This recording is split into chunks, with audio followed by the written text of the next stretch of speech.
Bismillah, alhamdulillah, salatu wassalamu ala rasulillah. Assalamu alaikum. Peace be upon all of you. Excuse me, hope everyone is doing well. I'm going to take a few minutes here just to let people gather. I think I messed up the link that I was posting for it, so it might take people a minute to get on here. Actually, I should send something out if you'll just be patient with me. Thank you very much. If you are coming later, watching the video, not watching the live, just go ahead like 3 minutes and I'll start the teaching there, inshallah. But just have some logistical things that I need to do here in the time being to wait to get people on.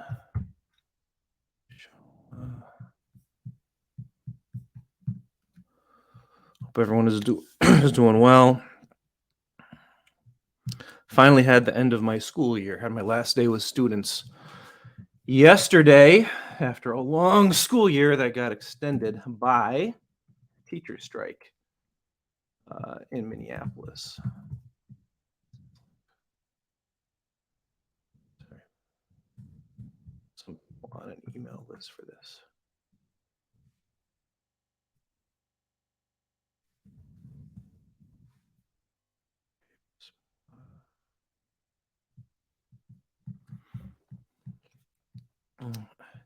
If you are in, please put the salam chat, put where you are from. Walaikum salam wa barakatuh. Alhamdulillah, lesson 3. Thank you very much. Just wait a moment. I had some technical difficulties. I had the broadcast set up, but I accidentally did it twice. And then I went to delete that off my page from YouTube, but I deleted the one that I was going to use on accident. So I had to restart this. So inshallah, some people are getting in, but I had the wrong link posted on my Instagram and emailed out to people. So I just needed a minute here. Inshallah, it works out. Thank you for those of you who are coming in, watching from Canada. MashaAllah, Jazakumullah khair. Again, even if you're watching later, please put salam in the comments or and put where you are watching from. Obviously, the commenting helps the algorithm, inshallah, and likes and subscribes and all that stuff are greatly appreciated. Subscriber count is trickling up for me, but really I need people to actively share this stuff, please. So if you found benefits in this material, just please share it with people. Someone asked at the end of the chat last time, and I didn't get to answering. I was doing Q&A. Asked if it was okay to print out a flyer and advertise this to people at your local masjid. Yes, of course. Anything like that that spreads the word, feel free to do it. This is all free. Walaikum assalam wa barakatuhu. Thank you. Okay, so today we are getting into what you have to do when you talk so they will listen. So before, we've gone into lots of nonverbal stuff. We're continuing with nonverbal stuff today. Notice the title is not what you have to say so they will listen. It's what you have to do so they will listen. And actually, in my experience with people and even the more of you who I talk to, it reaffirms to me the fact that our issues, we actually know, usually people know what you want to say to kids. We know what we want to teach them. There is some things to consider when doing that. And again, I'll get to dialogue. But more or less, we know what we want to say to kids. We know, but it's what to do and how to do it so that the listen is where people need help and where they're getting mixed up, tripping up, doing all kinds of wrong things. All right. So let's read our ayah before we begin. Bismillahirrahmanirrahim. يا أيها الذين آمنوا قوا أنفسكم وأهليكم نارا وقودها الناس والحجارة. O you who believe, save yourselves and your families from a fire, the fuel of which is men and stones. So we all have to do this. Group effort. We have to learn better. We cannot let our children get disconnected from us.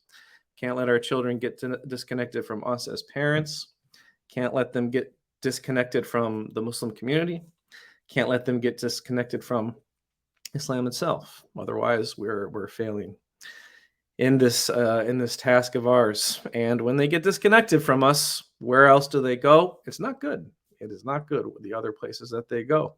It's something that's going to give them some sort of temporary thrill, but long-term destruction. So we just have a multitude of responsibility to stay connected, stay with our children, and be effective with them. Those of you who are coming in, please, assalamu alaikum wa rahmatullahi wa barakatuhu. Put the salam in the chat, please, and also where you are watching from in the chat. If you're watching later, please put in the comments. If you got a wrong link or something, I apologize for that.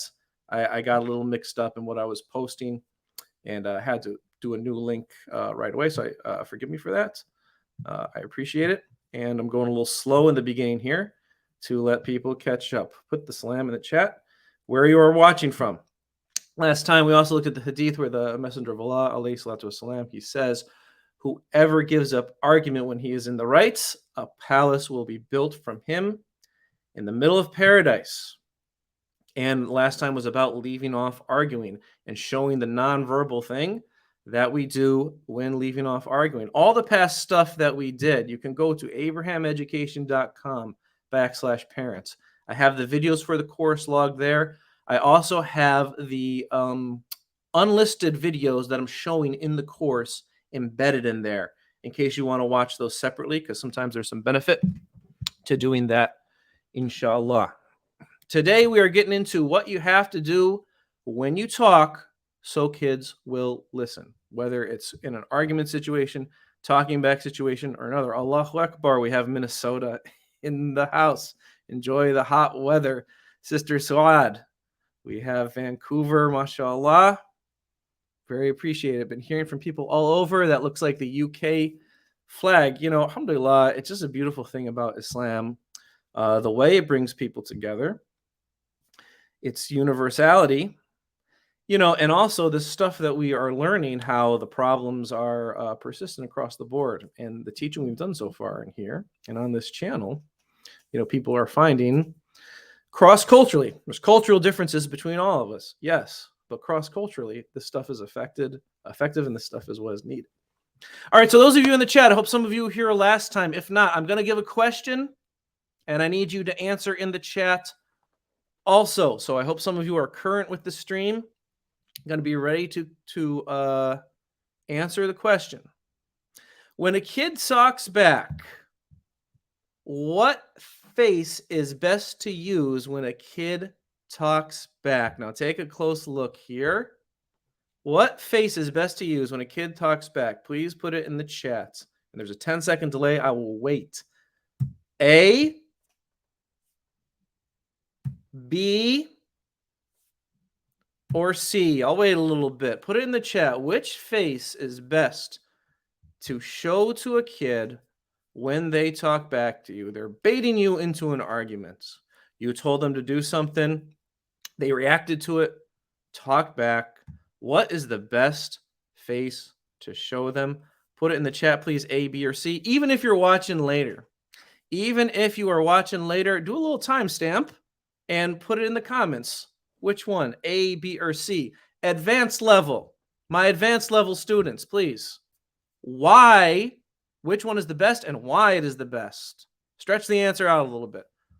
Which one is the best? Why is the best? Let's check out the comments, see what we are getting. B, B, B. Smiley face. That wasn't an option. B, B. MashaAllah. MashaAllah. Yeah, 100% B. Why B? Go ahead, put it in the chat. Why is B the best one? What is it about face B as opposed to A and C that makes it effective when a kid talks back? What is it? Go ahead, put it in the chat. What is it about face B that makes it effective to A and C? Now, if you look at A is like the cringe villain face of anger. C, when I took that picture for C, what I was actually saying to the camera was, oh, like trying to do this ultra sympathy thing. But why doesn't that work? Shamel says, because you want to take charge of the situation and set the proper tone or something to that extent. That's actually absolutely that's true. You do, but what is it in particular about face B that is correct? Because you are serious but calm. Definitely signaling the calmness is the key thing here with the face. Thank you, Sister Sarah. There is more to add there if you want to add to the chat. Anyone watching at any point. Now, what makes it calm? The teeth are not clenched. Now, in C, the teeth are not clenched either, but you still see the strain in the forehead. The teeth are not clenched and the shoulders are relaxed. The body is relaxed. There is no tension. There's no tension. Yes, and it displays seriousness. Thank you, Sister Tahira. It shows seriousness. Being relaxed, it shows that you're in control, and the keys to having a relaxed face are the teeth are not clenched, and you want your hands below. This is the body language aspect. You generally want your hands below your waist. You want them up, doing the chicken wing thing on the sides, or flailing them up or anything like that, because that releases tension. This is what you have to remember. You want to release tension. And we saw all the interactions, and we're going to look back at some bad interactions because I know everyone likes those, and there's a lot to learn from them. We saw in all those interactions with the teachers yelling at the kids, how you could just see the kids, the tension in their face from the tear ducts getting activated, and they will take signals from us. And that's what we'll see in these videos, in these adult-child interactions. The children take the adult does set the tone. It's natural that they set the tone. Naturally, kids want adults to lead them, but they'll turn against you if you're not effective at it. And, you can see the tension rise. So when we relax the tension in ourselves, it relaxes the tension in them. You have nothing to lose, brothers and sisters, from relaxing in these tense moments. I know it's hard. Everyone has kind of something different that helps psychologically equip them to accept that they can just relax in these tense moments with kids, or when kids are stressing them out. For me, it's knowing that if I don't do that, I'm not going to be effective. Just knowing that. And I experienced that firsthand as a teacher. I'm trying to tell you, 12 years of experience teaching in rough environments. I know this to be effective. You have nothing to lose by trying it. Now, is there more to it than that? Yes, of course, there is more to it. There is more to it than that. And that's what we're going to start getting into. Assalamu alaikum from Ireland. MashaAllah, jazakumullah khairan. Thank you, everyone, participating in the chat. Now, when kids talk back, reminder from last time, don't feed the beast. Don't fuel the fire. What we saw in the altercations last time in the arguments, the kids were just responding to what the adult was saying. That's what it always is. The kids don't come into an argument with a whole lot of logic and well put up reasoning. They just will respond to what the adult is saying. Usually actually, we can say that later. So you don't say anything. That's the first thing. You do the relaxed face. You stick your tongue to the roof of your mouth if you need help with that. And you can let out your breath through your nostrils like this. It's the most important thing. I did it yesterday. Last day of school. We were outside in a park doing this. Kids were doing like canoeing type of thing at Powderhorn Park in Minneapolis. Whole school. I was supervising some ninth graders who aren't normally in my class. I was sitting at like a picnic table, a kid behind me, one of the like 6 non-Muslim kids in my school, said a swear word, and I'm in the habit when a kid swears around me, I just say, please do not swear. And the Muslim kids almost always say, sorry, mister. But this kid, I haven't had him. I don't really have a relationship with him. He's all charged up from the activities we're doing, and he says something like, I will swear if I want to. God gave me this body. He gave me this mouth, and I can use it however I want. Now, I was sitting behind him when I said it. I didn't even have the posture right or the body language right. My head was turned, and I just looked at him like this. And in a split second, he's like, oh, I'm sorry. I didn't mean it. I'll do it again. It was just, I wish I could capture those on video to just see how effective they are. I showed the video last time of redirecting the student to change her seats and how it worked, which involved waiting. You have nothing to lose by waiting. When you're in those tense moments, time feels like it's going by longer than it really is. You have to slow down. You have to accept the waiting, especially when it's a time when you've directed them with something concretely. And especially if the expectations of what they should be doing are well known. The slow approach, the look with the face, usually will get them to redirect all by itself. If you have to say something to redirect them, you redirect them in very clear, explicit, concrete language as to what they need to do. If they talk back, you just look. You just look. And usually they will give in from that. Okay, so don't feed the beast, relax your face, wait. Now, when you are interrupted by kids, the biggest thing, getting to if you have to say something. And again, we're not getting into what you have to say, but what you have to do and not do when you need to say something. All right. Let's say that, you do say something, kid talks back, you're looking, and there's some reason why the kid escalates it. Okay. They keep saying something, you keep waiting, you're at a standstill, maybe. Sometimes there could be like distractions from other kids or something, why you need to up the ante with it. Let's say you have to say something. Now, even outside of that situation, what I'm going to go over today really is rules and a main thing to do anytime you are talking to kids, especially in a group, but one-on-one also, that you have to follow in order to get them to listen. Now, the first thing is you cannot talk over kids. You cannot talk over kids. Well, what do you mean by this, Michael? What are you talking about? And this is, a lot of people have a hard time accepting this because what we think is the kids can't talk over us. If the kids talk over us, that's disrespectful. If the kids talk over us, we have to put them in their place. Can't let that happen. And we got to say something to them.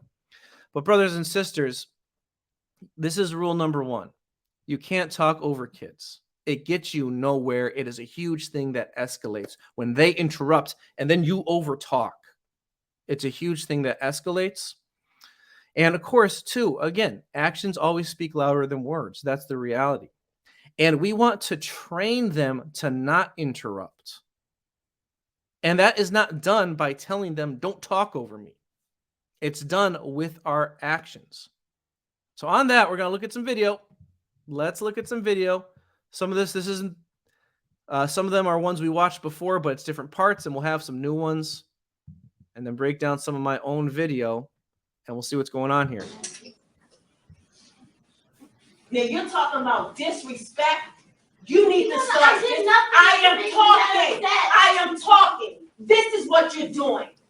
This is what you're doing. You be quiet. When an adult is speaking, you close your mouth. You know what, Michaela? You want the situation to end. You close your mouth when an adult is speaking. Now you're talking about you don't deserve disrespect. First and foremost, I don't know anybody that's going to sit here and say, I just came up on you for no reason. And if they did, they are lying. Didn't I say I was talking? Okay. We see it's so obvious, yes?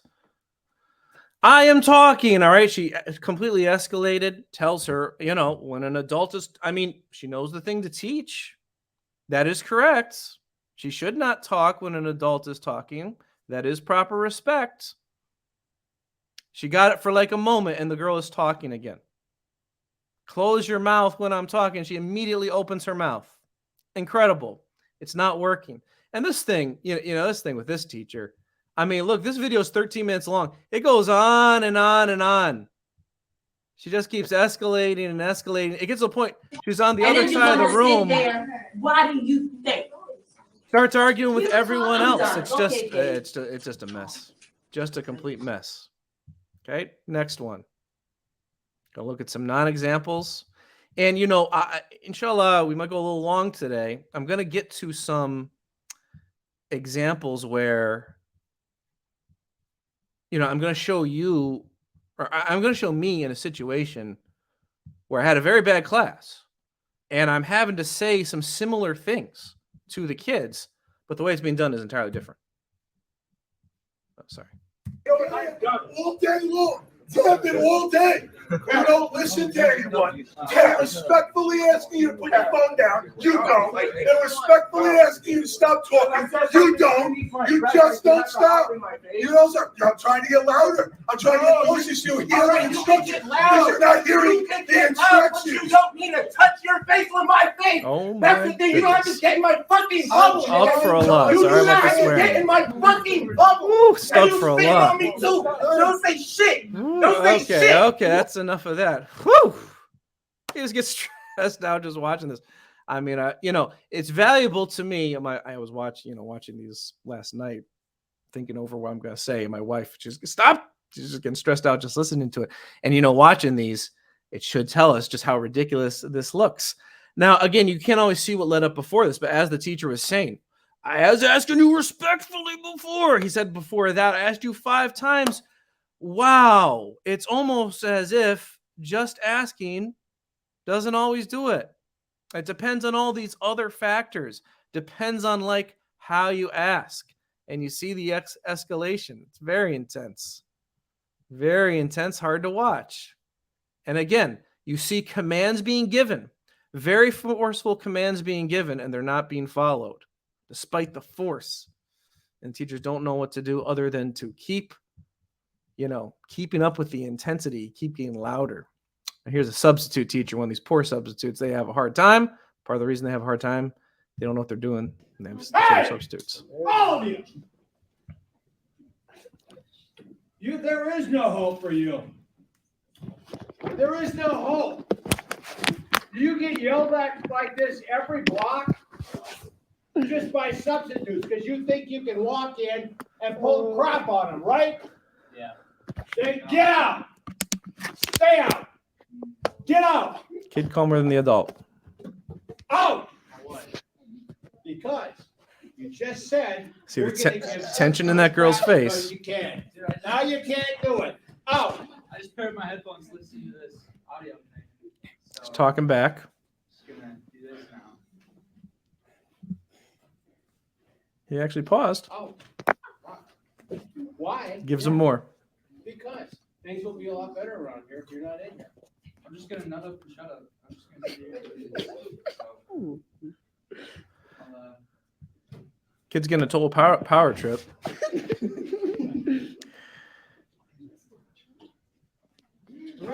You actually see there that teacher, he doesn't have the energy to keep it going. He had that loud outburst.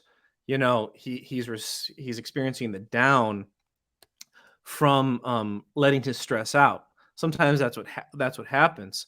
But once you've done that, the relaxation has no effect there. And of course, we see the kids with the tension, which begins with the tear duct activation and is a stress reaction. And when they're not the target, they will cope with it by laughing, as I've said a bunch of times. It's known that when someone is being yelled at, yelling itself releases stress. It gives that adrenaline release.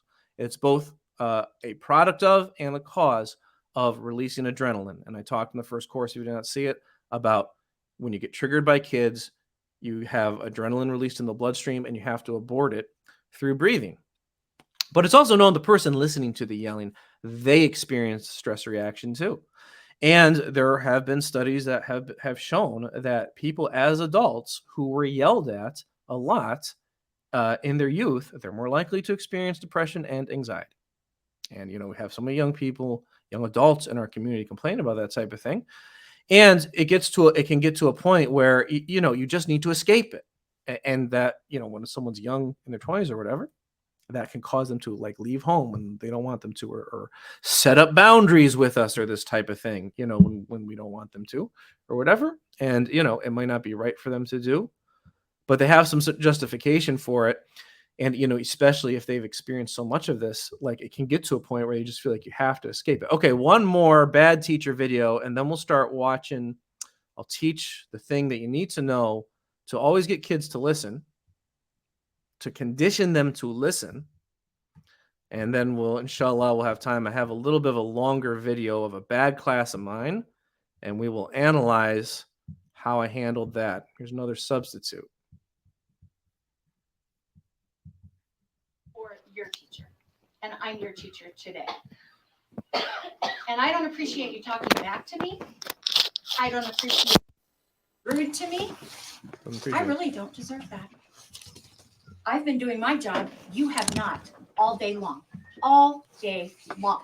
And do you think that when you burst out again, say whatever you said, they're being annoying, it's annoying, whatever.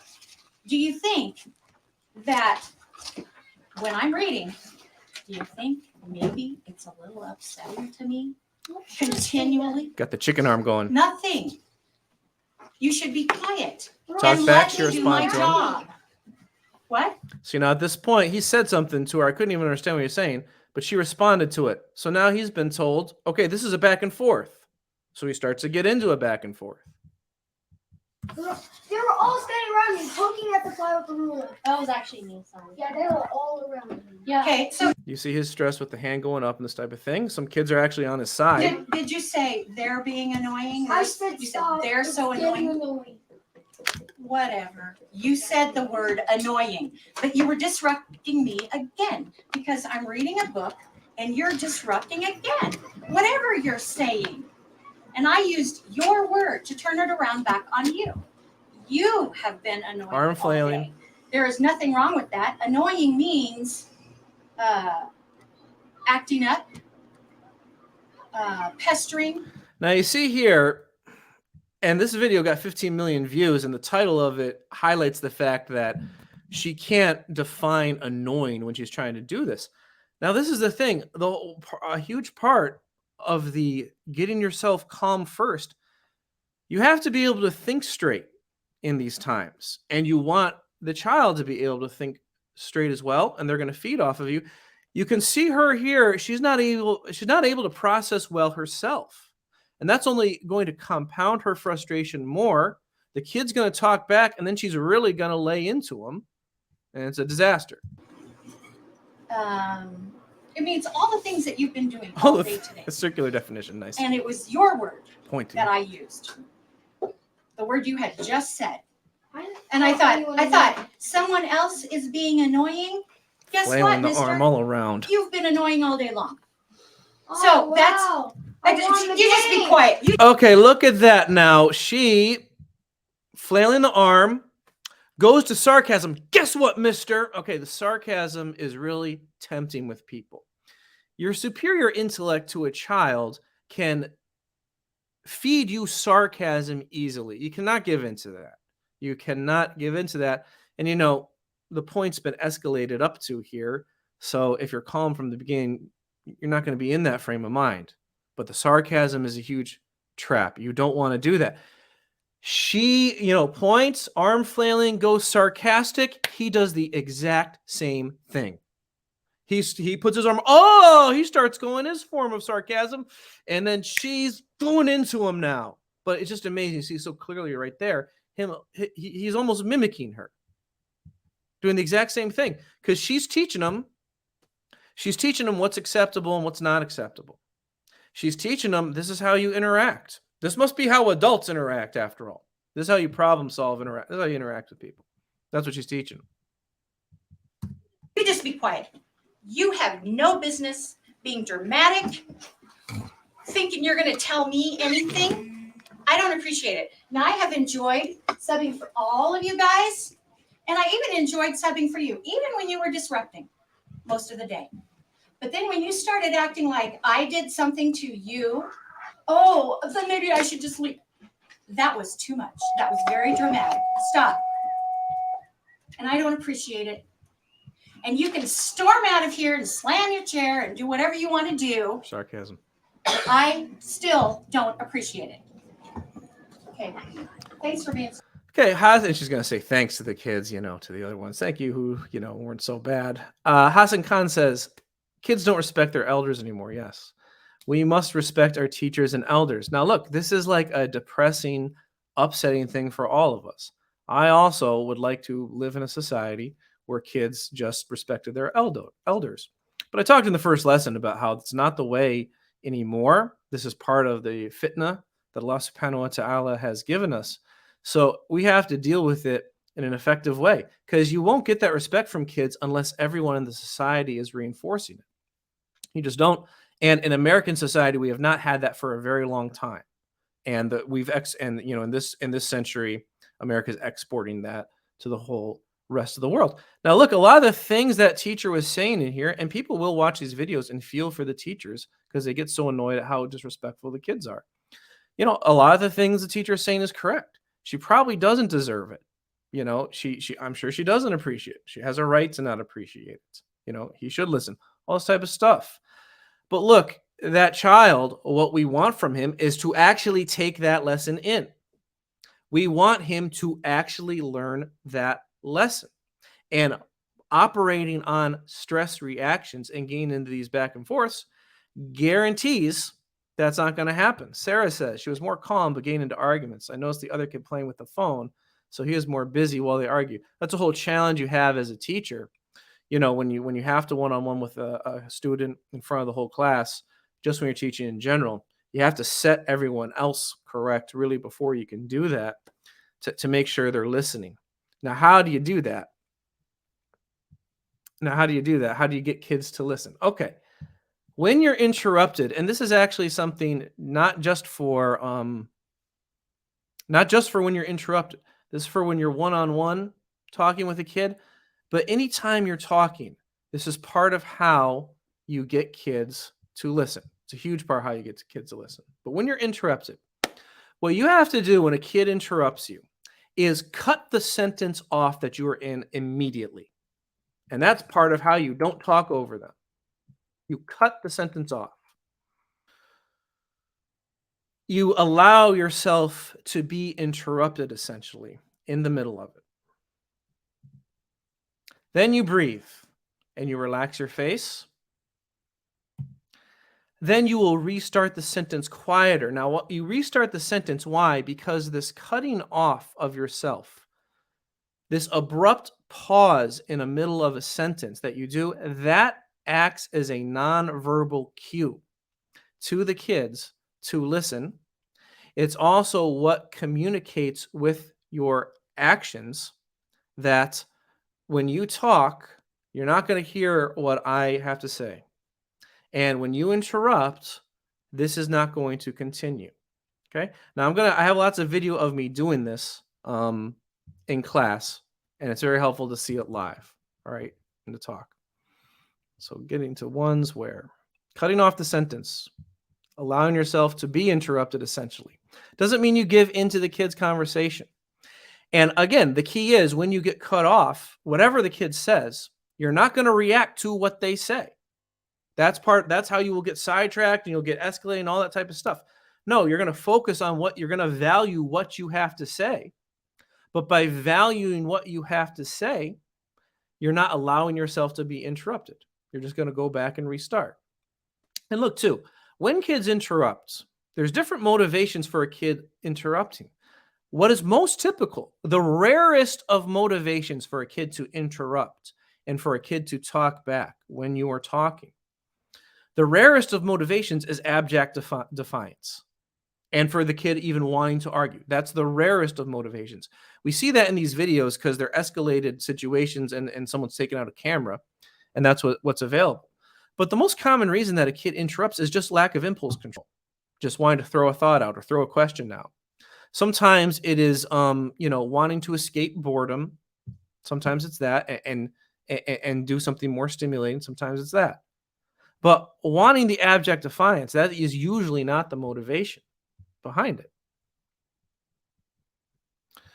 Okay, so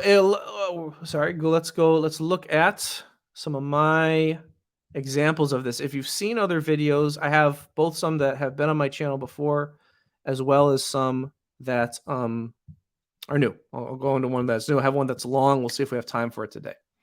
Okay, so using this method of getting interrupted, allowing yourself to be cut off, breathing, restarting the sentence.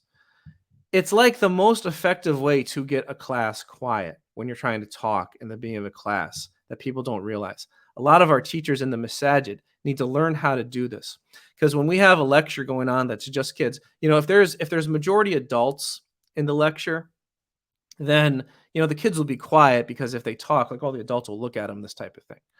But if you're in a weekend school and they're trying to do a lecture, the muallim, the teachers in those places, they really struggle to actually get the kids to listen. Why? Because kids will side talk. Kids will side talk, especially our kids, because we come from because Muslim cultures are very social. So our kids are very social. So when they're around one another, they really want to talk with one another. And when we're around each other, we talk a lot with one another, and we show that to them. So when we have our teachers in the masajid, we have this issue of the kids doing so much Quran memorization and not enough actual learning of the deen. Something that we are not addressing with that is the reason that we're not doing more teaching of the deen in the weekend schools is because the teachers there have to do something that just keeps the kids busy for the sake of controlling them. And the Quran learning is set up very well for that because it constantly keeps them busy. But having them do Islamic studies and actually learn about the deen, that involves getting them to listen. And getting kids to listen is a skill-based thing. That's what I'm getting into here. And what normally happens in those lectures is the teacher will be talking, the kids will side talk and stuff. They'll get up and there will be like half the kids, 15% of the kids, 20% of the kids paying attention. And the teacher will effectively just teach to those kids and not teach the ones who aren't paying attention. And they'll just keep going while the other kids are talking. It might get to a point where it gets so bad, they go, hey, be quiet, or, something like that. But you're doing it all wrong. And when you get a class quiet or when you get a group of kids quiet and you set them to listen, when they deviate from how you've set them, you want to cut yourself off immediately. And that's part of how you set expectations. Okay, this is a short video. Shows very simply how this process, cutting yourself off, breathing, restarting with a quiet sentence, works. Watch. And see every day what you add on it. The expectation is that you're doing work on that every day, regardless of whether you're in sixth period. The expectation is that you're doing work on the autobiography every day, regardless of whether you're in sixth period or not. Now you're hearing this, you can hear, okay, there's like laughing, giggling, a little side thing. It's not even that much talking. But when you are getting a class quiet, you want to be sensitive to that. The slightest deviation, you don't want to let it go. You don't want to berate it. You don't need to address it directly, even depending on how they respond to the nonverbals, which they normally will respond to. But you can just hear really clearly in this one, and I have the nonverbals as I'm using them marked, how my pausing, my cutting myself off also gets them to cut off. And, it's a short clip, and I have everything that I'm doing intentionally labeled. What this needs to illustrate to us also is when we're trying to intentionally do things better with kids in these interpersonal interactions, this is the level of intentionality that we need to have. We need to be intentional to the most micro of levels of what we are doing. Now, over time, with that intentionality, it all gets more and more habitual, so you don't have to think about it. But this is part of training yourself. A lot of times we don't think of this way. The most common form of parenting is winging it and just acting on your intuition. Sometimes intuition is correct in parenting, but just acting on your intuition, what it really means is acting on your stress reactions, which we don't want to do. Watch it one more time. There's a way you can see every day what you add on it. The expectation laughing stops because I stopped. The expectation is that I have the microphone on every day. Laugh again. Pause. Turn the microphone off so I can be quieter. Whether you're in sixth period. Little talking. Relax. See, right there, that's what kids try to do when you pause. A lot of times when you start again, they'll try to go back to the little talking that they were doing to the side. This is part of why you do it in a quieter voice when you restart. Because the quieter voice signals that you are paying attention to whether or not they're listening. And you're going to be ready to stop if they continue. So this type of interrupting, you do it all, this is the biggest thing in how you get kids to listen when they're talking. Okay. The expectation is that you're doing work on the autobiography every day, regardless of whether you're in sixth period or not. And, you know, our intuition when kids trigger us and when they are talking over us or they're interrupting us is to get louder, but it's really the opposite. You want to get quieter. And when you get quieter too, it forces them to listen closer.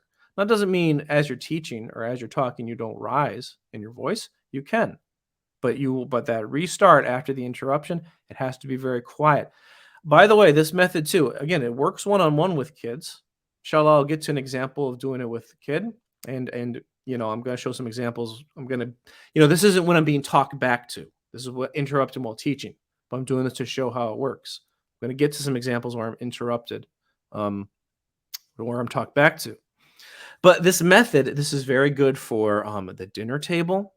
This is part of how you talk to kids at the dinner table without them dragging the conversation down or them controlling the conversation, getting them to listen. It's part of how you talk to kids in the car, which is oftentimes if you're driving, really good time to talk to kids. How you talk to them at any time when they're in a group before you're going to go somewhere. You're setting expectations or preparation or something. Way you can talk to them after making salah and everyone's sitting and you've turned to them and you're talking to them, this type of thing. All kinds of group contexts in which we're talking to a kid. Now, you can get interrupted. When you get interrupted like this, it's natural to want to say something after like the third interruption. So you can say something, but you want it to be like as easy and minimal as possible, and you really want to gauge whether or not you do that. So what's the lesson from that game? They were not consistent throughout the game. And we can apply this to, can you not interrupt, please? Thank you. Okay.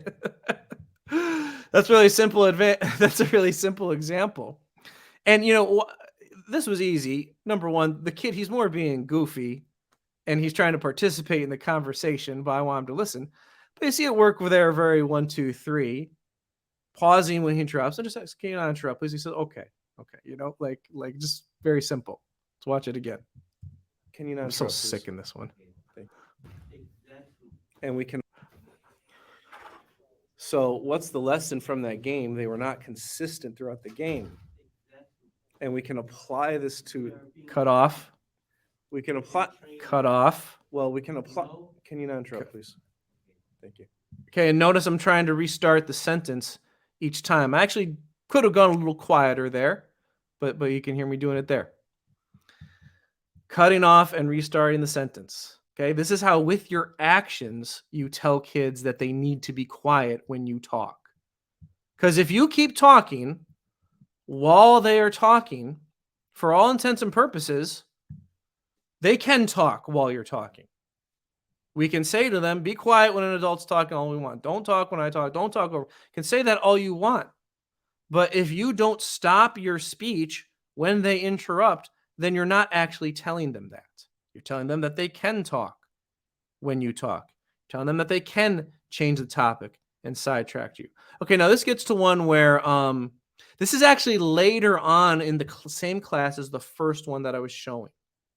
So later on, these girls pick it up again. So there's like, you know, they had some funny thing going on that was distracting them the whole class, and they're persistently interrupting me. And this got to a point where I had to tell the student, where I had to go back over the expectations. Okay, this is the big thing. When you do need to say something, you want it to be clear, you want it to be to the point and as efficient as possible. And it's going to be one of two things. It's either going to be just repeating the directions that you gave them initially, and maybe you held the face through, preferably beginning with a verb, preferably being as explicit as possible. You kind of saw me do that in the video last week with telling the student to move to a different seat. Or you want to be resetting the expectations for how they listen. And I'll get to this in more detail when I do another class, but you know, for all situations, especially having dinner with kids, you know, this is why there's dinner rules and that type of thing. You want expectations for how they behave. When you do need to talk to them, you want the expectations to be clear, both in terms of just what is common between you and them, and sometimes specific to the situation, paralleling it to a classroom. You know, you have the content of whatever you're saying to kids, but you also have the format of whatever you're saying to kids. And kids need to know when teaching, whether it's The teacher is talking and you're just listening, or the teacher is talking and you can raise your hand, or the teacher is talking and you can call out. The kids need to know. Again, you see teachers teach in the masjid. They don't know how to set that type of formatting. The kids need to know up front. And then when they break from the format, you cut off, you pause, you relax. If they persist in breaking off, they get to the third, fourth time, it starts getting ridiculous. They're really testing the boundaries with whether or not they actually have to follow the expectations. And so you have to say something, you repeat the expectations. You'll see me do here. Or just make the expectations clear. So I really ended up with little idea of what the book said. Interrupting slightly. So I come to the Norfolk. Relaxing breath. You cannot turn and talk to her while I'm talking and teaching. You have to be paying attention and listening. I can't communicate. I can't continue if there's a student who's doing that. So when you do that, I have to stop. Please, don't do that anymore. Okay, I understand you came a little more recently, but I've been through this with all these students. Please. We're on page 175. Look at the book. Okay. Now, this is the benefit here of really trying to have the relaxed tone overall. I'm agitated here. You can tell I'm agitated. And, what I'm saying here, it's not dissimilar to what those other teachers were saying. I'm telling her what she cannot do and what she should do. But, because I'm relaxed overall, it's not too bad. I mean, you can see some tension in my face. I could have done better. Probably I could have held the pause even longer also because the pause cut it off. But I'm getting agitated. I'm starting to get stressed for time here. Just repeated the expectations. That's the best way you want to go. I maybe could have even tried a longer pause. Thank you, BB. Appreciate that.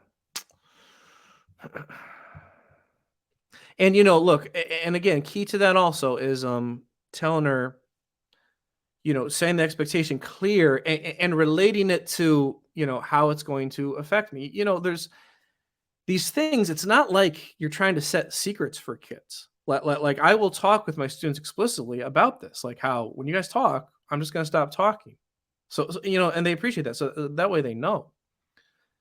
And,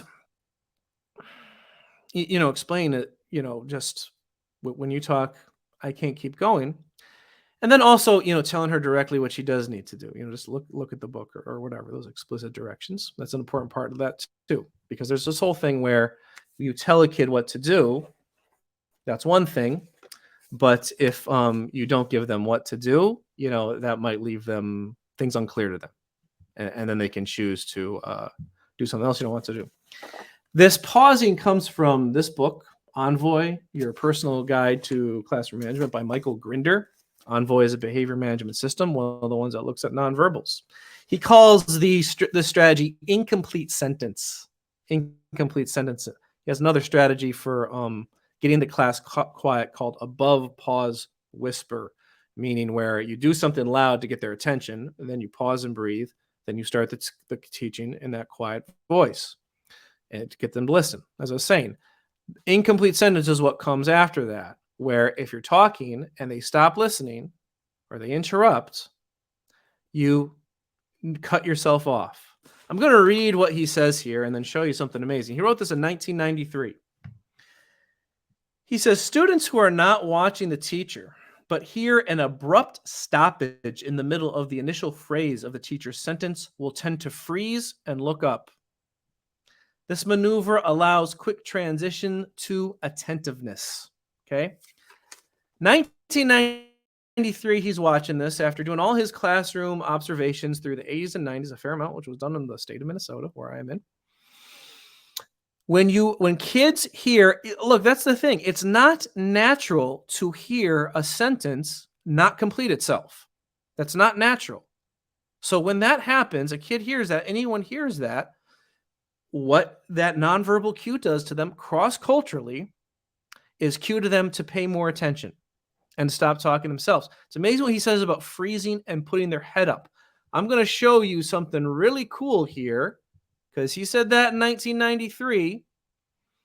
And again, this stuff is cross-cultural because he was, he was probably observing white kids, mostly here in the state of Minnesota or other states he went to. So here I went to, for part of my teacher training stuff, I teach public school teachers about learning in the masajid and what kids go to. So shout out and thank you to Masjid Al-Khair in Rochester, Minnesota, in southern Minnesota. They allowed me to film their weekend school for a day. And I use some of this footage with teachers, teach them different things. But what you're going to see here, I'm going to use this pausing in a way, and you're going to see exactly what Michael Grinder's talking about there in 1993, as well as some other things to break down about this clip. Now, what's going on here, these are the younger kids in the school. They're in a side room, and the brother is just teaching them the Arabic alphabet here, and he's getting them all set up and stuff. Now, I have my phone on a tripod, and I'm setting it up to film, so that's getting the kids all curious, like, oh, what are you doing, this type of thing. And I'm trying to just film, but it's becoming clear I'm going to have to address this with them and explain what's going on before they're going to be able to pay attention. So, just like anything else, when talking to kids, to get them to actually pay attention and actually listen, I have to do this pausing. And they're really worked up here. They're like excited because I'm different and something different's going on. And, so that gets their impulses all going. And they're very, very young in this type of thing. So, they're going to be disrespectful per se here by not listening, but it's really not something that they can be blamed for not listening. It's something very natural going on with how they're not listening. So this nonverbal pausing is the way to get it done. So let's watch. There's some other things to break down with this video as well. And they're blurred intentionally out of respect to the kids themselves and the families here. Don't worry about that. Just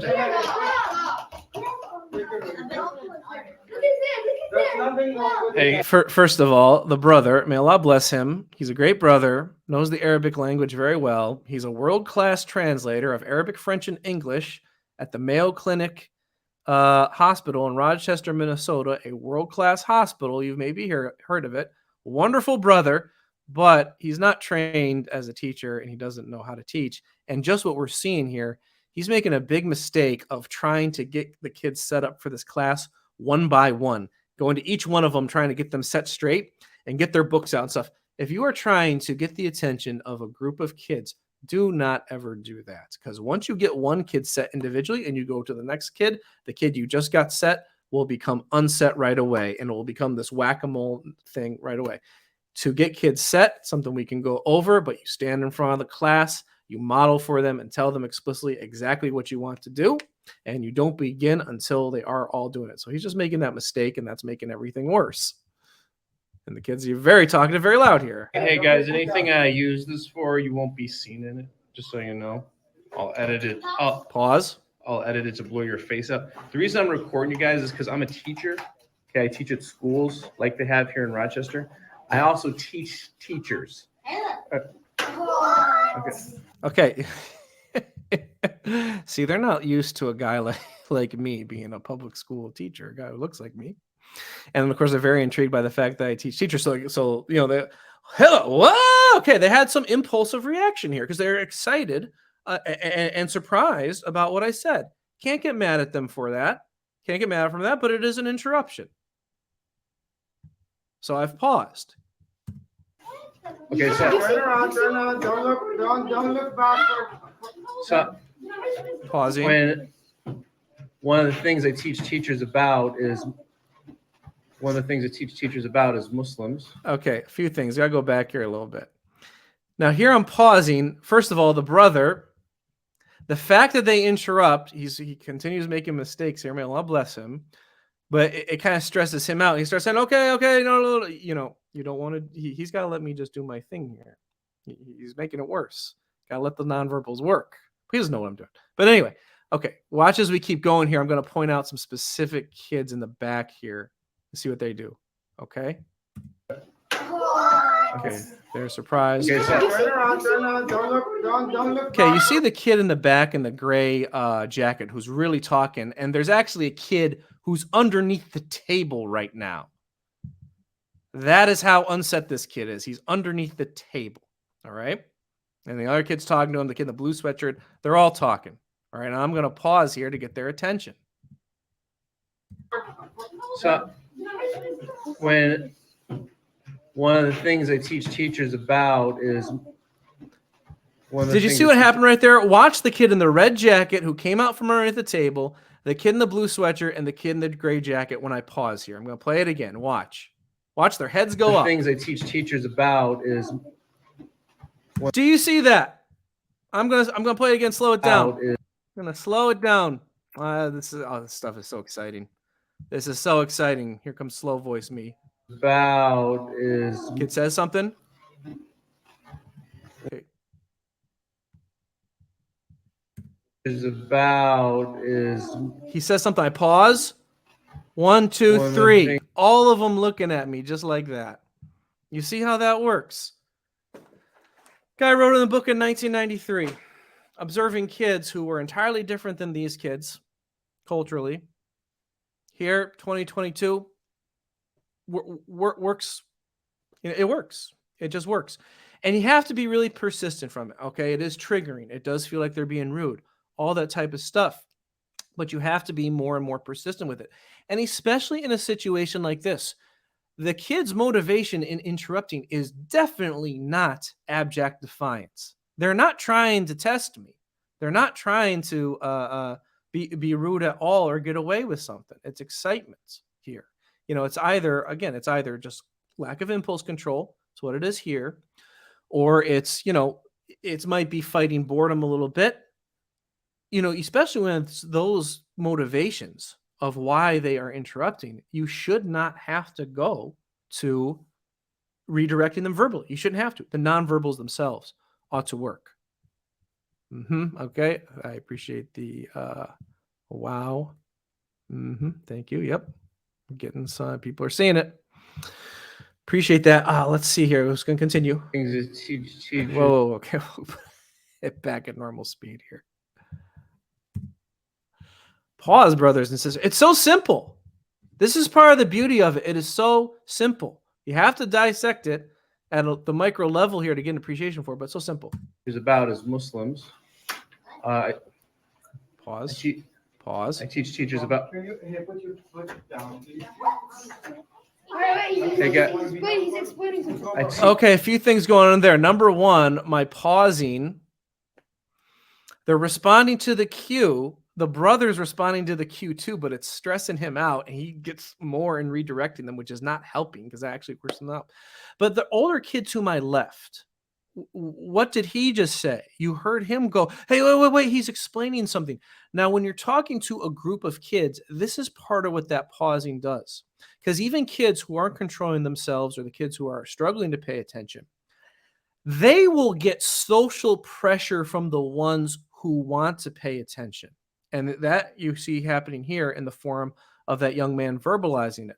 A lot of times that pressure happens in a nonverbal way where the other kids will just start looking at those kids and getting annoyed with them, especially when they want to hear it. Now, as a teacher, when kids do that, I actually coach them not to do that because it might be setting up the kid who I'm trying to get to pay attention. They might give a reaction to that kid who tells them to be quiet or something like that. So like in a classroom, what I would say to that kid is, I appreciate you doing that, but I don't need you to do that, or that type of thing, to coach them not to do that. You'll get this with siblings sometimes. Okay. When you are talking to 2, 3, or 4 of them, however many kids you have or whatever, and one's talking back and you do the pause, and one kid will go shh to the other one or whatever, so that social pressure is good in that it's working. I recommend, though, coaching the kid who externalizes the social pressure to not do that. Just say, you don't need to do that, or thank you, I appreciate you want to listen, but I don't need you to do that. After you've coached them not to do that, the kid will their sibling or their classmate, whoever, the next time they'll still feel the pressure. They'll still feel the social pressure, even if they don't externalize it. Kids are connected to one another like that. And this is part of how, again, and this is part of how this is an element of how the expectation and the actual act of listening gets built into them. And you got to be, and look, brothers and sisters, the most important thing, you have to be persistent. Okay, what I said here, you have to abide by it as much as possible. The more you deviate from it, the again, if your actions don't set the expectations are not really there. Okay, the purpose of cutting yourself off and pausing is to set the expectation with your actions that you're not going to hear me talk if you talk, and I'm not going to continue when you talk. If you don't, and the purpose of breathing and restarting the same sentence, no matter what they say, is to say what I have to say has value. What I have to say is what is important. So I'm not going to be sidetracked by what you say, and I'm not going to get into a back and forth with you. If you don't say that with your actions, if you deviate from that, then those expectations are not really there. And you got to go back. Do it again. I teach. See the kids' head turn again. Everybody listen, okay? You ask questions, you're trying to answer them, so listen, okay? Okay, again, Allah bless this brother and all the brothers who are putting in so much hard work in our weekend schools trying to teach the kids. Send this to them, please, so they can learn, because those, and inshallah, please send this to people. And, try to go into one of these schools yourself. A lot of times these schools, they're happening on weekend hours when people are off work. We could go in there. It'd be helpful to have more bodies in there, helpful to have more people, in the presence of these kids who know what to do. But you see me pausing there. The pausing was working. And the brother is actually sabotaging it by going, okay, you said you wanted to hear it. Sorry, I shouldn't be I'm not trying to make fun of the way the brother talks. Still for a while. But, again, that's what the intuitive stress reaction tells you. There's really no need to shame them here. There's really just no need. The only reason they're interrupting is because of their lack of impulse control, because they're 6 and 7. Some of them maybe 8, 9. Some of them actually are probably like 5. No need to get upset for that. All right, just getting them to listen. I teach teachers about Muslims, and I also teach them about how Muslims learn outside of the Monday through Friday school. So I'm taking some video of this here to show other teachers that they'll see. Okay, you see there, it took a minute of pausing and getting interrupted and restarting, a minute of pausing, quieting, restarting. But after that minute, I got 20 seconds of clear talk with them listening and explained it to them. It was worth that 1 minute of pausing to be able to actually get them to listen, instead of to just keep escalating all that type of stuff and it just getting entirely out of hand. It's worth it. It pays in the long run.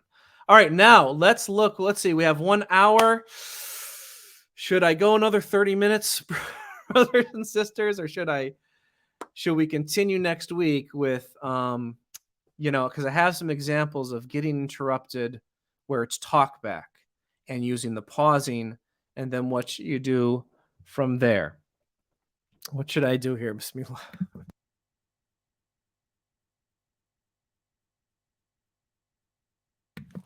Okay, I'm going to show. I have 2 clips, one smaller, one much longer. I might save the longer one. I'll do I'll do the breakdown of the longer one, I think, next time. But Jazakallah khairan. I appreciate the encouragements. Appreciate that, brothers and sisters. I'm very, very. I cannot express my gratitude to everyone who's here. Everyone who's here. I really appreciate it. May Allah give all of you success and rectify all her affairs. And of course, the Prophet ﷺ, he said, "He who does not thank the people does not thank Allah." And I thank everyone. Okay, I'm going to go a little longer. I'll show my other clips here. We'll keep going. Bismillah. One thing look, these last 2 though, I'm probably going to revisit them in some way next time, just so you know, because there is a lot of people who watch the video later and they don't make it to the end. So this next part is important, and I want them to see it. Okay. Where was I? Here. All right. This one, you may have seen this video. I posted it before. This is where a student asked, she asked to go to the bathroom, which a lot of times students do. And look, just so everyone knows, I rarely refuse a female student, especially from going to the bathroom, okay? Because I understand it's a sensitive issue. I rarely ever do that. But this was a certain circumstance. This student who was newer, she had come late. She was newer to the class. She wasn't full in on the expectations. We had all kinds of learning interruptions this year and last year with my class. But the day before, well, I'm going to explain. The day before this, she went to the bathroom and like basically didn't come back. So, that creates a whole different thing when she asks for it the next day. All right. And a lesson needs to be taught here. Okay. I can't let you do that. I'm not sure when I can let you do that again. Because yesterday in sixth period, I let you go out and you're gone for 45 minutes. Okay. That's it. Okay. Do you understand? So I'm not upset with you for that. But yeah, I mean, that's like a really mini form of the being interrupted, of the cutting yourself off, of the incomplete sentence. Okay, it's like a really mini form of that. Sometimes I do that. I tend to do that when I'm feeling more pressed for time. So I am a little agitated here, but alhamdulillah, like again, because I work so much and have an overall calm disposition, even when I'm agitated, it's not so bad. And the kids are more responsive to lighter action in that. Right? To understand with anyone in life, you have a trust barometer. You have a certain amount of trust in the relationship with them. Can you not interrupt, please? Can you not interrupt, please? And your actions more than your act. Please stop. Don't do that, please. Okay. Your actions more than anything determine your trust with someone. So after yesterday, maybe it's something we can talk about later. Not saying maybe there wasn't a reason for it, but right now I can't trust you to do that. And I'm asking myself, I don't know when I can trust you again to do that. Okay, now some of the pausing here is to her, some of it is to students on the side. However, you see here again, we're going through some pausing, just going through some pausing led to a free flush of being able to talk and get the point across. Now, I'm going to go back to it. I do something interesting here because I said can you not interrupt, please? Can you not interrupt, please? Looking back on it, I actually didn't have to do that. And I realized that in the moment, because then the third and fourth time, I just paused and waited. And, because she was trying to say, can I say something? And the first time I said, can you not interrupt, please? So that she actually responded to it. So I gave her something to respond back to, even though it's happened in a much calmer form here. And it was actually more effective when I just paused and didn't say anything. That's what actually got her to stop. Now what I was saying wasn't something in response to what she was saying. But, again, and sometimes, and the first student who I said, can you not interrupt, please? He said, okay, depending on where you're at with the student, depending on where they are at with themselves and the level of push that they are feeling they want to do, they'll respond in different ways. She's more defiant than that boy I was talking to earlier when I was talking about the basketball game.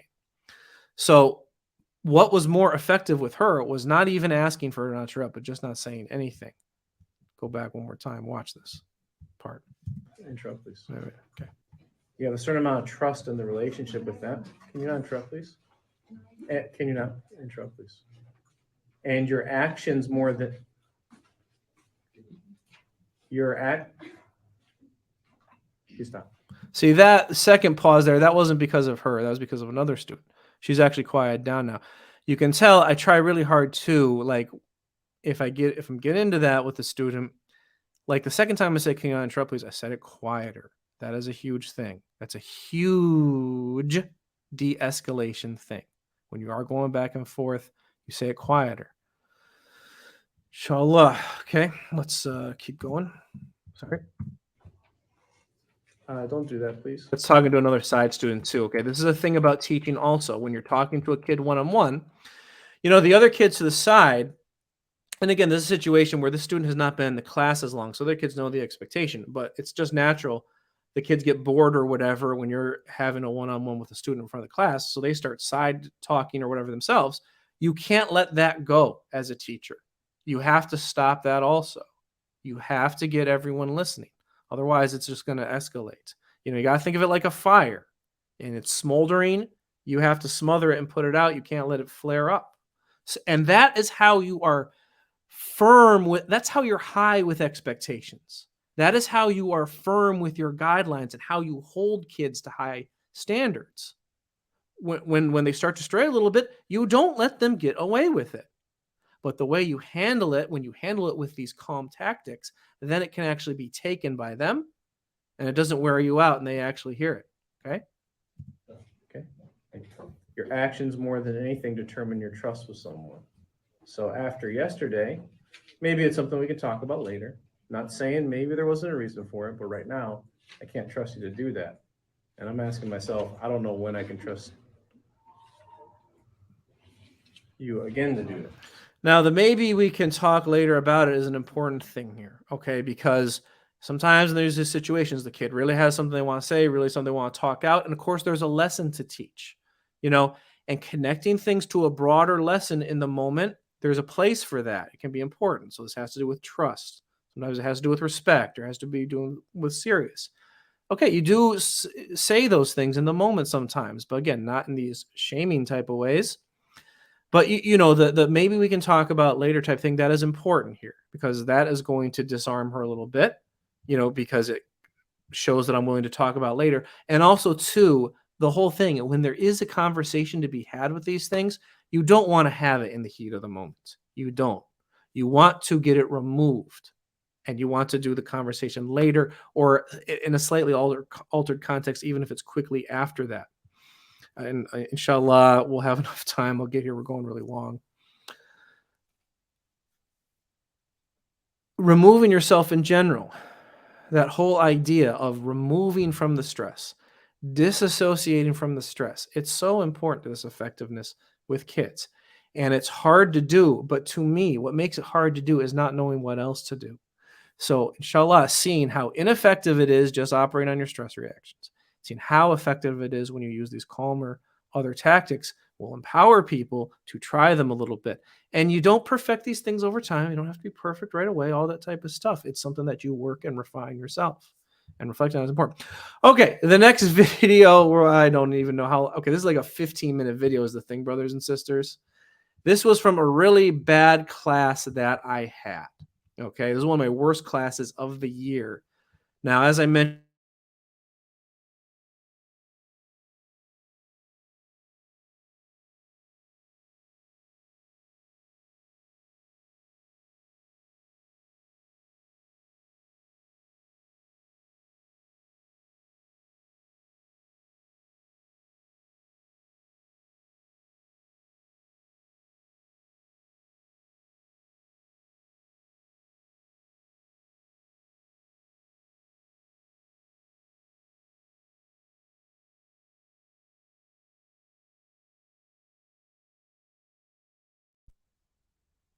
hello, am I there? Sorry, brothers and sisters. I think my Wi-Fi went out for a sec.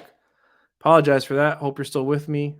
Inshallah, put something in the chat just to make sure that I know I'm there. I really apologize for that. Okay, I really appreciate everyone's patience and staying with me. I don't know exactly where I got cut off, but I was saying just removing yourself from the stress, okay, and disassociating yourself from the stress is very important. Also, too, when you have that tension and the back and forth is developed with the kids,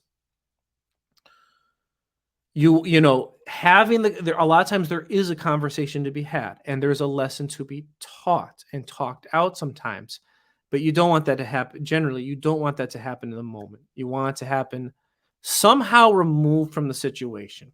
Okay, maybe that means later in time. Maybe that means physically different. So like if we're standing up having the conversation, we're going to go to the next room and sit down or something like that. Or you're just going to come over here and sit down. Little things like that can make a big difference. Inshallah, you'll get to see that in this video. The sister Sarah says, Alhamdulillah for all the tips and information you're sharing. It always annoys me that I have to search about parenting in non-Muslim sources with the good and the bad. This channel is a blessing. Jazakumullah khairan. I appreciate that. Yes, it did pause. Okay, I appreciate that, Sister Sarah. Again, please share the content, brothers and sisters. It is helpful to everyone, is my hope, and me. And we're gonna, continue to get into some deep things with this, inshallah. And a lot of you know about my work, engaging Muslim students in public schools, my educator training, and the book that I wrote. Part of what we're going to lead up to is our need to educate non-Muslims about Islam for the sake of our children. Okay, we have to. But we're getting into that. All right, this is a 15-minute video. This is gonna be more like a teaser. Okay, I can't break this down right now. I've been going for too long. Next week, I will break this down more. I might make some comments. This was a really bad class. All right. I had a teacher strike for Minneapolis Public Schools. We had distance learning for a year. We had all the George Floyd stuff. These kids, please make dua for the kids in Minneapolis, the Muslim kids, of which there are many, but also the non-Muslim kids too, because these kids have had such a rough time the past 2 weeks, past 2 years. They've totally gotten the message from the adults around them in these institutions that their lives and certainly their education really doesn't matter. So this year we came back from distance learning, all kinds of chaos in the district with that. The teachers somehow voted to go on strike for 3 weeks in March in the middle of the school year. I voted no against that. Only 3% of teachers voted no. Don't know how that happened. I guess I'm more out of touch than I thought.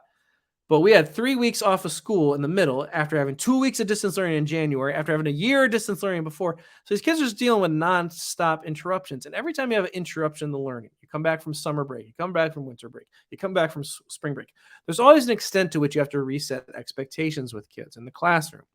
Now, this class happened after we had the teacher strike for 3 weeks, and then we went back to school for a week, and then we had spring break for a week, and this is the week after that. So this is happening where in a 5-week span, we've only had 1 week of school. And the 4 kids who I'm having an issue with here, they were not present for the beginning of the week. So they are behind in the learning. And they did not have a good day the day before, because when a student gets behind in learning, they develop the motivation to really want to distract from the learning and avoid it and get into anything else.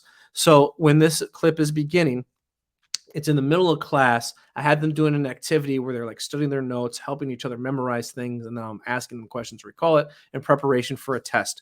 And during it, these 4 students, they just, they hadn't been paying attention before, and they just got with the cell phones. I don't know if they were airdropping something to one another or Snapchatting something or whatever. Just giggles, ha, just all over the place, off task with the phones. And then, so when we're doing this study review thing, I asked one of them a question that they were supposed to have been studying. He couldn't answer it. So at the beginning here, I'm asking another student to answer it who's going to answer correctly. And he starts to get defensive because of that. And then, I try to continue teaching, and they just continue like under the table. They're doing this cell phone thing, sharing stuff and making each other laugh. And it just gets out of control, or it just gets hard to control, I should say. Okay. What is that? So let's just watch what I do for the most part, because I'm going to try not to do too much breakdown. Foundation of success. Look at me, according to P.3. Good health. Very good. Easy. Good health. I will ask you. I will ask. Please stop talking. I will ask you to expand on that a little bit on the test. The 2-word answer is not difficult. And talk about how not caring about good health can ruin you financially. A really good thing to talk about there is addiction, which he's talked about, although he calls them unnatural habits. Because addictions, if they make you unsober or they intoxicate you, they make it so you... Just be patient, it'll come. You can hear some laughing going on now. Oh, they are chuckling. And my forehead's more tense than I'd like it, but my jaw is not locked and my teeth are not clenched. But I've learned I got to work on my forehead. Addictions, especially if ones that make you not... Trying to do the quieter voice. See, students from the side starting to get distracted because they're interrupting things. Especially addictions that make you not sober. Trying to do quiet voice. Please stop talking. Have to handle the students to the side before going back to them. Please stop talking. You can tell I'm getting agitated. The laugh. Mohammed, I don't appreciate being interrupted like this. I'm so sorry. Can you stop That other talking, teacher please? in the pink shirt, she said, I don't appreciate it. I'm saying the same thing here. Please stop talking. Addiction is a good thing to talk about. No, I'm When trying I to ask you move about it, just that. get to move And on. How? Because they respond a little to the nonverbals, but Can you stop talking, please? this is all part of being firm with. Remember, he talked about how making money in Okay, a sorry, I'm pausing. I cannot let the class continue so long as they're not following the expectations. Now, the sacrifice I have to make is getting interrupted over and over again, but I can't just start. I cannot just start talking over them. It's going to be worth it for me to get interrupted the whole rest of the way in a class if I have to, in order to make sure that the expectations are clear. necessitates a clear mind. You have to have a clear brain. Now, addictions that make you unsober, such as drugs and alcohol, addictions that make you unsober, such as drugs and Quieter alcohol, voice. they're an easy example to Restart the go sentence. to, and they put you in a cycle where Okay, I got to go on you're a little not bit. only ruining your mind, but you're also paying more and more money to They've ruin responded it. some, starting Because to when you get into those things, you need to keep doing more and more of it to have the same Quieter voice. effect. Please put that away. Just put those away. Okay. There's something you're talking about too, though. However, if you don't have a good diet, that will make. If you don't have a good diet and exercise, that makes people more irritable, makes it harder for them to focus, this type of thing. Same thing with a sleep schedule. Having a good sleep Can schedule teach a lot of good makes it lessons in so language arts. You Okay. Okay, they're getting all off task again here. Sarah, Eman, and trying to be very quiet with my voice. having a poor sleep schedule will make it so you have to. So you feel like you have to sleep when you need to be.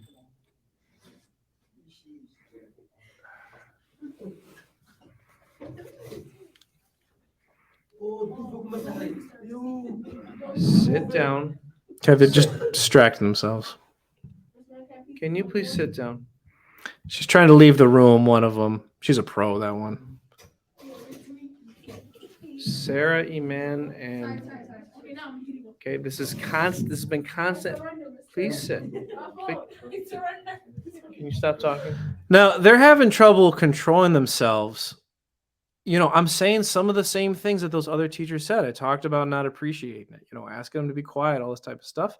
Now, however, because of my overall more calm disposition and saying please, they are responding to me differently. They're saying sorry, at least. You know, they're at least doing that. They're not going back at it with me. You know, but they're and even their laughter, they're trying to keep it in, but they can't help it. They can't control themselves. You know, even 16, 17-year-olds, they're limited in their self-control. And it's going to get worse here. This has been constant. Excuse me, Sabrina. Really trying to relax my Please. shoulder, you can see on the left. Okay, I don't like making a seating chart, but you got. See, now I rarely do this. I'm starting to up the ante by talking about the seating chart. And I don't do seating charts with my students. I try to give them respect to choose, and I deal with them more this way. And I find that works better over time. Seating charts are cheap ways of. You guys are. You haven't had enough self-control in class recently for me to allow you to just sit where you want on Monday, okay? Mohammed, do you understand me? Yeah. Sabrina, do you understand me? This Interrupted. these seats in front of Abdi Majid here, 2 of you are going to sit there on Monday, okay? Do you understand me? Sarah, do you hear me? Do you hear me? Okay, they're losing it now. Can't hold on anymore. I don't know what they're laughing about. I don't even want to know what they're passing each Sure, other on can their you put that away, phones. I don't please? even want to know. Don't move my desk, please. Excuse me, don't move. He the starts desk. actually trying to Just move come his sit desk over away. here, please. And he actually voluntarily moves.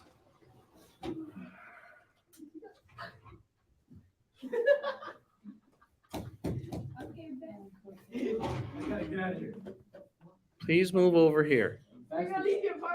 Sabrina? Sabrina, stop talking, please, okay? It never makes sense to try and interrupt that laughter because they're just going to have to let it play. Please stop talking. Thank you. Sabrina? Please stop. You have to come to this class with a serious attitude. Okay, now I'm kind of upping the ante here, getting to like the lesson type teaching. All right. So it's been enough disrespect and, you know, defiance and this type of thing. Again, you know, not because they're actually wanting to be, it's still impulse control, but, you know, I'm feeling I have to address it at a higher level now. Okay. Sabrina, you have to come to this class with a serious attitude. Sabrina? If I'm talking, please do not talk. Okay, right there. If I'm talking, please do not talk. I'm trying to reset the expectation. She talked back to me. She said, I'm not. Who am I talking to? Okay. She was like, so I think she was like showing someone to the side or something or whatever. It was like she was talking. All right. She talked back here. She talked back. Now I could very easily go, yes, you were talking. Don't tell me you weren't talking. Like, all this type of stuff. I've been here 10 minutes, blah, blah, blah. I could easily go there. Part of me that wants to, but that'd be acting on the stress reaction. I'm trying very hard not to. Now, so what am I going to do? She interrupted. I'm going to play that back again, okay? Sabrina, you have to come to this class with a serious attitude. Sabrina, if I'm talking, please do not talk. Look. Just look. Just look. We got about 15 minutes left. We're going to continue reading the book during that time. Open the book to page 49. Page 49. He's been talking about buying experience. Buying experience. And now she talked back there, and I looked. Now, this isn't a situation so much where I commanded her to do something directly, and I have to stop and wait for her to do it. But I didn't respond to the talk back. I held the face, waiting for compliance. Compliance here is just her not talking. So basically, as long as she doesn't talk there, I'm going to take it as compliance and didn't address anything more. And, you want things to turn out successfully. So what I'm just trying to do here is, she wasn't talking. No one was talking at that point. Even the other kids who were goofing around with her talk back and me getting a little more serious with her, they could sense the tension rising and all that type of thing. So long as she doesn't talk back, I'm just going to go into the continuing teaching. Because if she's not talking, she's following the expectations now. And I'm able to start teaching. Now, I have to go back at it again.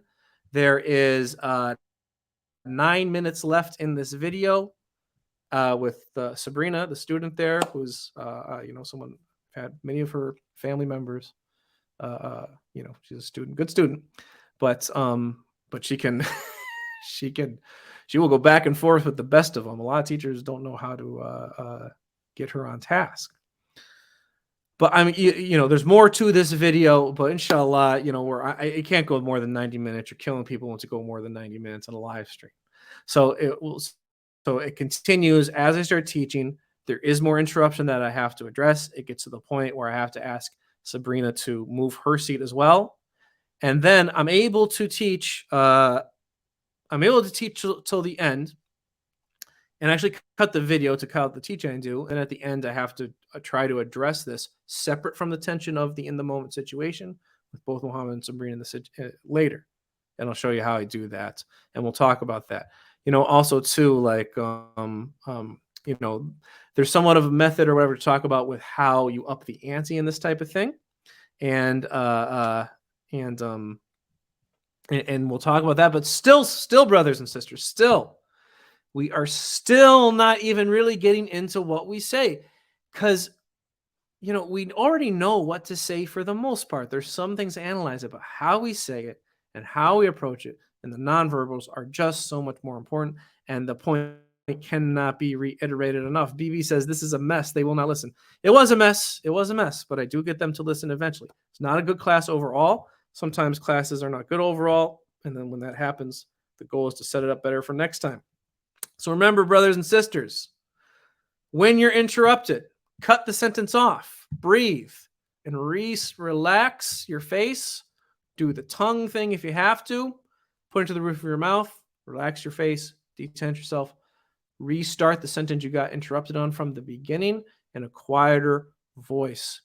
This is honestly the most powerful thing you can do to get kids to listen and to prevent things from escalating, whether it's in a tense situation or not. And no matter what the reason is for their interruption, whether it is abject defiance, which it is usually not. Usually it is lack of impulse control or a desire to free themselves from boredom. Okay. and the motivation matters, and how we talk to them based on the motivation is all part of that. All right, Jazakumullah khairan, brothers and sisters. Alhamdulillah, if you didn't catch it in the beginning, I've reached the end of the school year finally. I'm done with students.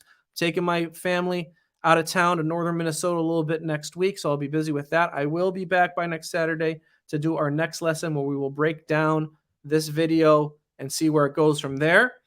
But once July comes, inshallah, I should be able to make more videos more frequently. So I'll do some streams in the morning during the weekdays and try to answer some more of the questions that you have asked me. Please, brothers and sisters, like, share, subscribe, all that type of stuff. You can go to abrahameducation.com/parents for all the videos that I've had here, the ones that are listed, not listed. abrahameducation.com. You can refer educators to that, to the training and the book, Engaging Muslim Students in Public Schools, which you can get yourself on Amazon. This school year, let's really try to make an effort to educate educators about Islam. I did some trainings this past 2 weeks with a major big city school district on the East Coast in the United States. Brothers and sisters, every time I am teaching educators about Islam and about our needs as Muslims, the big thing I get back is people want to learn more. People are so thankful to learn this stuff. People want to be helpful. Now, how much they'll actually follow through with that in their actions, that type of thing, remains to be seen, and all that type of stuff. But it is a transitional phase in education, brothers and sisters. And those are some other things we're going to have come up on the channel, talking about the big stuff going on the Supreme Court. Okay, no, not that thing. There's other things. We're in a transitional time in education in America, which means that the world is in a transitional time education-wise. Brothers and sisters, the tide is turning in our favor. I'm telling you. It is time to get active for the sake of our children in education and in educating others. Okay.